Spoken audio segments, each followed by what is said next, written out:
بسم الله الرحمن الرحيم، والصلاة والسلام على أشرف المرسلين سيدنا محمد وعلى آله وصحبه أجمعين. صلاة تنحل بها الكرب وتنفك بها العقد. اللهم اغفر لي ولوالدي وللمؤمنين والمؤمنات والمسلمين والمسلمات الأحياء منهم الأموات يوم يقوم الحساب. اللهم آمين يا رب العالمين.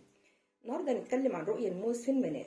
رؤية الموز في المنام من الرؤى المبشرة جدا جدا والجميلة جدا جدا، ولما تعرفي ان رؤية الموز فيها الحاجات الجميلة ديت هتتمني ان انت تشوفي رؤية الموز في المنام.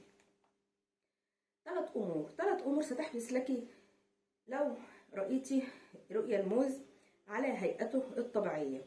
هيئته الطبيعية ازاي؟ يعني لو انت شفتي شجرة موز والشجرة كده طرحة ثمارها الجميلة، لو انت قطفتي الموز من الشجرة فده يدل على الرزق والخير والعلم النافع. هيدل على الرزق القادم والخير الوفير والعلم النافع. يعني الثلاث اشياء دول اللي هم الرزق والخير والعلم النافع هتشوفيهم بإذن الله لو شفتي شجرة الموز أو أخدتي منها.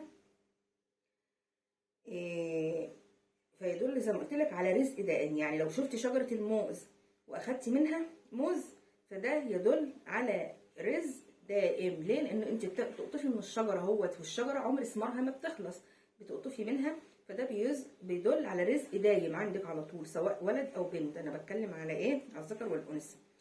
يبقى لو انت شفت شجرة الموز وان انت بتاخدي من ثمارها وعلى هيئته اللون الاخضر الجميل دوت، فده بيدل على رزق ايه دايم. يعني هيجيلك بقى ايه وظيفة، هتبقى مثلا دايم انت هتربحي منها كل شهر، هتسترزقي بربنا يرزقك بعمل، حتى ولو في البيت برضه هيجيلك منه رزق دايم. المهم ان ايه رؤية شجرة الموز فده بيدل على الرزق الدايم.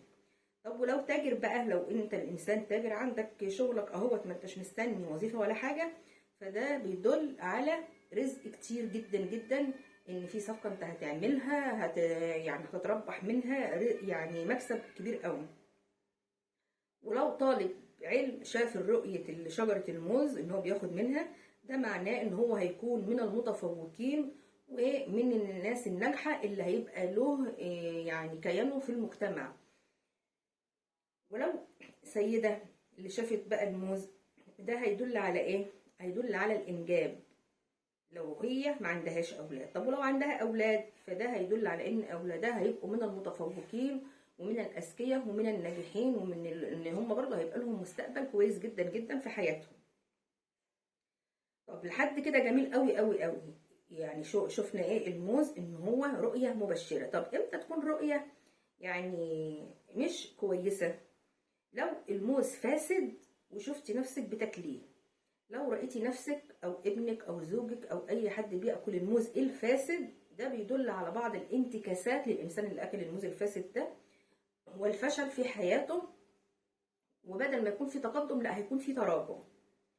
حلو كده. يبقى امتى يكون الموز فاسد؟ لو رأيتي نفسك او زوجك او ابنك او حد من جيرانك، الانسان اللي بياكل الموز ده هيبقى ايه داخل على انتكاسات وفشل والعياذ بالله والتراجع في حياته.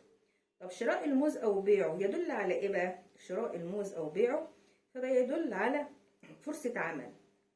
شراء الموز في يعني ايه قلنا؟ يعني ده مكسب، ان انت بتجيبي موز فدي مكسب بتدخليه عليكي.